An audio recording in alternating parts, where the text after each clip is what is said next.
Hello and welcome to Ninja Prep. This is Kapil Goyal, your educator and mentor for PG physics. तो kinetic theory of gases के practice session का आज third lecture है। 2 lecture already हो चुके हैं।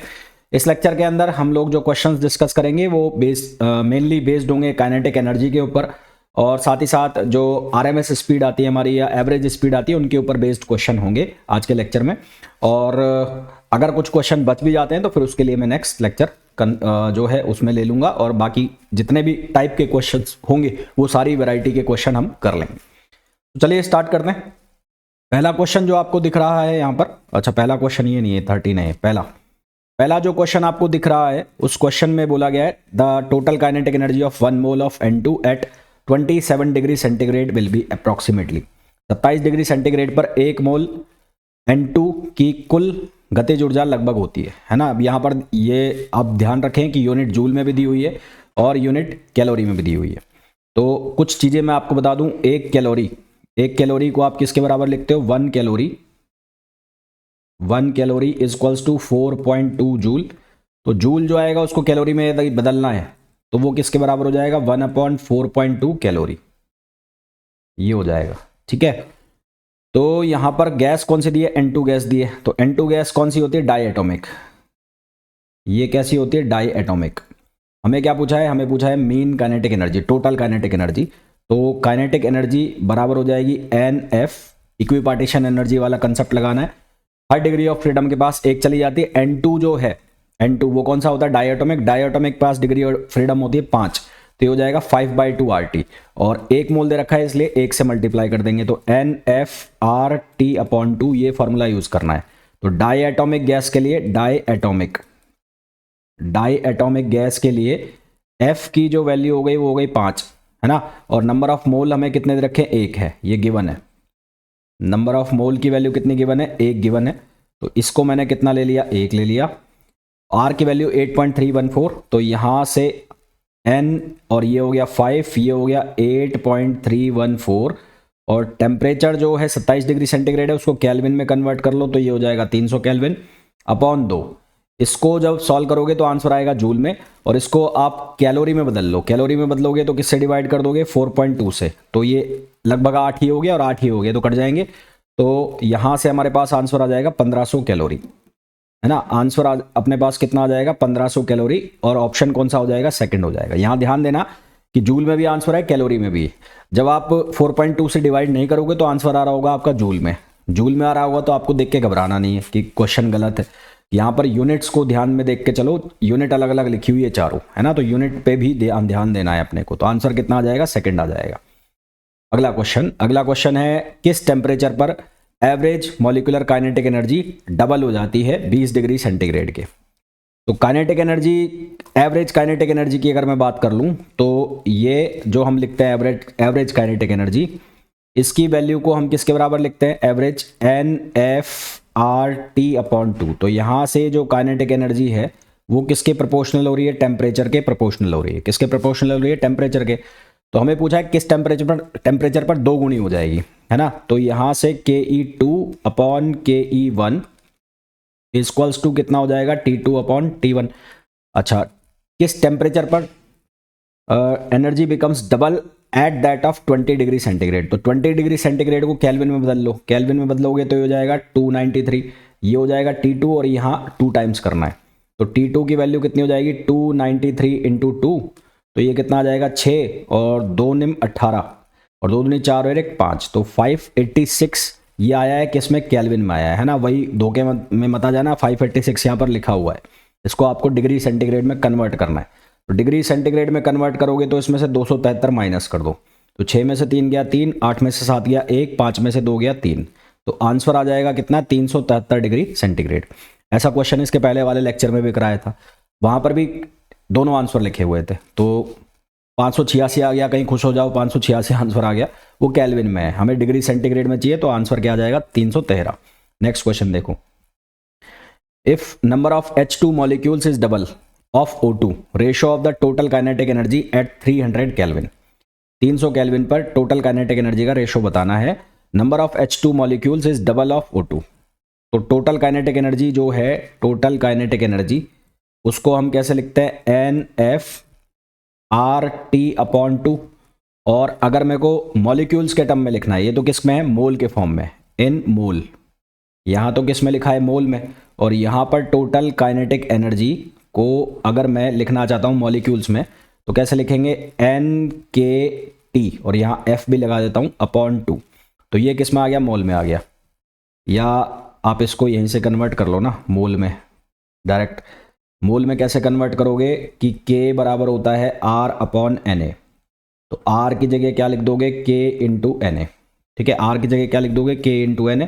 तो यहाँ से एन, एन का मतलब नंबर ऑफ मोल्स, यहाँ पर एफ, आर की जगह आपने कितना लिख दिया, के इंटू एन ए, और ये हो गया टी अपॉन 2। एन जो होता है नंबर ऑफ मोल्स, वो किसके बराबर होता है, N upon N A, number of molecules upon Avogadro number. तो एन अपॉन एन ए, ये हो गया एफ, ये हो गया K N A T upon 2। N A से एन ए कट गया, तो यहाँ से बन गया एन एफ के टी अपॉन 2। ये बन गया टोटल काइनेटिक एनर्जी, जो मैंने बनाया भी था शुरू में। अब यहाँ पर बोला है number of H2 molecules is double of O2, ratio of total kinetic energy. तो किस किस का रेशो निकालना है, H2 का O2 से। तो KE ऑफ क्या निकालना है, H2, और यहाँ पर क्या आ जाएगा, KE ऑफ O2। तो टेम्परेचर तो दोनों का सेम है, तो number of H2 molecule double कर रहे हैं, तो ये हो जाएगा 2, और यहाँ पर कितना है 1, और इनके जो मॉलिकुलर वेट है उसका तो कोई रोल है ही नहीं यहाँ पर, और टेम्परेचर दोनों का सेम हो गया। तो आंसर अपने पास कितना आ जाएगा, 2:1। क्या आंसर आ जाएगा, 2:1। कौन सा ऑप्शन हो जाएगा, थर्ड हो जाएगा। नेक्स्ट, यदि प्रेशर जो है गैस का 6 × 10⁴ न्यूटन पर मीटर स्क्वायर है, kinetic energy per unit volume is. तो हमारे पास एक रिलेशन होता है P = 2/3E। यहाँ पर जो ये एनर्जी लिखी होती है, ये होती है एनर्जी पर यूनिट वॉल्यूम। ये क्या होती है, एनर्जी पर यूनिट वॉल्यूम। ये वाली एनर्जी क्या होती है, एनर्जी पर यूनिट वॉल्यूम। तो हमें काइनेटिक एनर्जी पूछा है, प्रेशर हमें गिवन है, तो यहाँ से E बराबर लिख सकते हैं हम 3/2P। तो 3/2 को मल्टीप्लाई कर दो इससे 6 × 10⁴। इससे मल्टीप्लाई करेंगे तो 2 × 6 ये कट गया, और 3 × 3 9 हो गया ये, तो 9 × 10⁴। तो हमारे पास जो आंसर आ जाएगा वो कौन सा आ जाएगा, 1 आ जाएगा। ठीक है, तो राइट आंसर हमारे पास कौन सा आ जाएगा, 1 आ जाएगा। नेक्स्ट क्वेश्चन पे आ जाओ। नेक्स्ट क्वेश्चन है, for diatomic gas change in internal energy per unit change in temperature for constant pressure and volume. अब देखो इंटरनल एनर्जी जो होती है, इंटरनल एनर्जी जो है वो फंक्शन होती है किसका, टेम्परेचर का। ठीक है, is function of temperature, function of temperature. Internal energy किसका फंक्शन होती है, टेम्परेचर का फंक्शन होती है। इसको जूल का नियम कहते हैं। इसको कौन सा नियम कहते हैं, जूल का नियम। जूल का नियम कहते हैं कि जो U है, U का मतलब इंटरनल एनर्जी, ये फंक्शन होती है किसका, टेम्परेचर का। अब चाहे मैं कांस्टेंट वॉल्यूम की बात कर लूं, तो एट कांस्टेंट वॉल्यूम, तो कांस्टेंट वॉल्यूम पर भी जो U है, जिसको U1 बोल रहे हैं, उसको हम लिखेंगे CV/dt। और एट कांस्टेंट प्रेशर, तो कांस्टेंट प्रेशर पर भी इसको हम क्या लिखेंगे, U2 = CV/dt। क्योंकि इंटरनल एनर्जी किस पर डिपेंड करेगी, टेम्परेचर पर डिपेंड करेगी। यहाँ पर CP/dt नहीं लिखना है, CP/dt लिख के आप आंसर निकाल लोगे 7:5, क्योंकि गामा बराबर होता है, तो वहाँ से गलत हो जाएगा अगर दिमाग लगाने की कोशिश करोगे। तो यहाँ पर कंसेप्ट पूछा है आपसे, तो U1/U2 कितना आ जाएगा, 1:1। आप क्या कोशिश करोगे, आप ये करने की कोशिश करोगे UV CV/dt, और कांस्टेंट प्रेशर के केस में आप लगाओगे CP/dt, और फिर यहाँ पर आप लगाओगे U2/U1, और यहाँ लगाओगे आप CP/CV। डायटोमिक गैस के लिए CP/CV की वैल्यू होती है 7/5। आपको ऑप्शन में मिल जाएगा सेकंड, और ये हो जाएगा गलत। क्यों, क्योंकि इंटरनल एनर्जी जो है वो किसके ऊपर डिपेंड कर रही है, टेम्परेचर के ऊपर। तो यहाँ पर कॉन्सेप्ट चेक किया है ना, क्या चेक किया है, खाली कॉन्सेप्ट चेक किया है, बाकी तो कहानी सेम चल रही है यहाँ पर। तो आंसर अपने पास क्या आ जाएगा, 1:1 आ जाएगा। नेक्स्ट क्वेश्चन देखो। नेक्स्ट क्वेश्चन में बोला है 27 डिग्री सेंटीग्रेड टेम्परेचर है, काइनेटिक एनर्जी आइडियल गैस की E1। यदि टेम्परेचर को इंक्रीज करके 327 डिग्री सेंटीग्रेड कर दिया जाए तो काइनेटिक एनर्जी क्या होगी। तो काइनेटिक एनर्जी और टेम्परेचर के बीच में रिलेशन NF/RT/2। तो काइनेटिक एनर्जी डायरेक्टली प्रोपोर्शनल होती है किसके, टेम्परेचर के। तो यहाँ से KE2/KE1 = हो जाएगा T2/T1। अब इनको 327 + 273 कर दो, 327 + 273 1 हो गया, और ये हो जाएगा 27 प्लस 273, तो ये तो हो जाएगा कितना 600, और ये हो जाएगा कितना 300, तो ये बन जाएगा 2। तो यहाँ से काइनेटिक एनर्जी जो E2 है वो 2 टाइम्स हो जाएगी किसका, E1 का।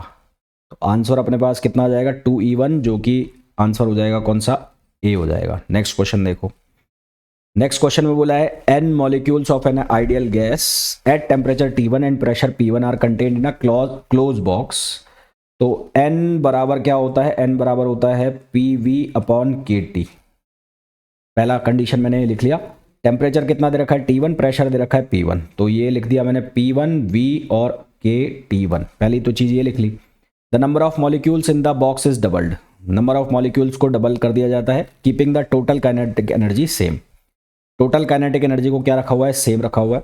If the new pressure is P2 and temperature T2 then, यदि नया प्रेशर P2 है और टेम्परेचर T2 है तो क्या होगा, तो काइनेटिक एनर्जी को क्या रखा हुआ है, सेम रखा हुआ है ना।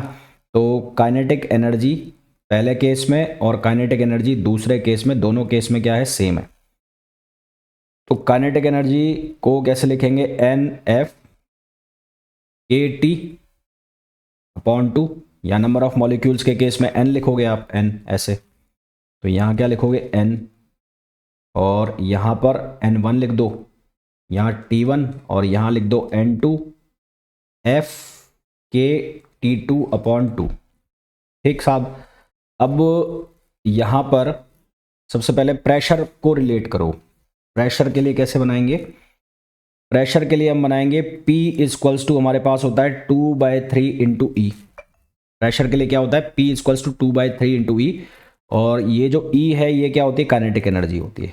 E जो है ये क्या होती है, काइनेटिक एनर्जी। तो काइनेटिक एनर्जी दोनों केस में सेम है, तो P2/P1 इक्वल्स टू, ये कितना आ जाएगा, 1 आ जाएगा यहाँ से। तो ये बन जाएगा P2 बराबर P1, क्यों, क्योंकि काइनेटिक एनर्जी क्या दे रखी है, सेम दे रखी है, क्योंकि काइनेटिक एनर्जी सेम है। तो P2 बराबर तो आ गया P1, तो ऑप्शन थर्ड गलत हो गया, ऑप्शन फोर्थ गलत हो गया। तो या तो फर्स्ट आंसर है या सेकंड आंसर है। अब यहाँ पर आ जाओ आप, यहाँ पर क्या कर दिया, नंबर ऑफ मॉलिक्यूल्स को डबल कर दिया। तो पहले तो ये काटो, एफ के कट गया, 2 से 2 कट गया, तो यहाँ से बच गया अपने पास N1T1 और ये बच गया N2T2, ये बच गया, ठीक है। अब नंबर ऑफ मॉलिक्यूल्स को कर दिया डबल, तो N ये हो गया T1 और इसको मैं लिख देता हूँ 2N, और ये हो गया T2, तो N से N कट गया, तो T2 की वैल्यू आ गई T1/2। हाँ, T2 कितना आ गया, T1/2, और प्रेशर सेम हो गए। तो कौन सा ऑप्शन हो गया, सेकंड ऑप्शन हो गया। तो सही आंसर अपने पास कौन सा आ जाएगा, सेकंड आ जाएगा। नेक्स्ट क्वेश्चन देखो। नेक्स्ट क्वेश्चन में बोला है एक सिलेंडर है जिसकी कैपेसिटी 200 लीटर है और उसमें हाइड्रोजन गैस भरी हुई है। यदि total average translation kinetic energy जो है 1.5 इंटू 10⁵ जूल है, तो प्रेशर बताना है। तो अपने पास जो अभी रिलेशन लिखा मैंने, P इक्वल्स टू 2/3 और इंटू E, ये हमारे पास फॉर्मूला होता है। अब ये जो एनर्जी होती है, एनर्जी पर यूनिट वॉल्यूम होती है। ये जो एनर्जी होती है ये होती है energy per unit volume, per unit volume. तो यहाँ पर इसका मतलब, इसको आप ऐसे लिख लोगे 2/3 इंटू KE/वॉल्यूम, वॉल्यूम लिखा हुआ है, ठीक है। तो 2/3, काइनेटिक एनर्जी कितनी लिखनी है अपने को, 1.5 इंटू 10⁵, और वॉल्यूम कितना लिखना है, 200 लीटर। 200 लीटर को मीटर में लिखेंगे तो 200 इंटू 10⁻³ हो जाएगा।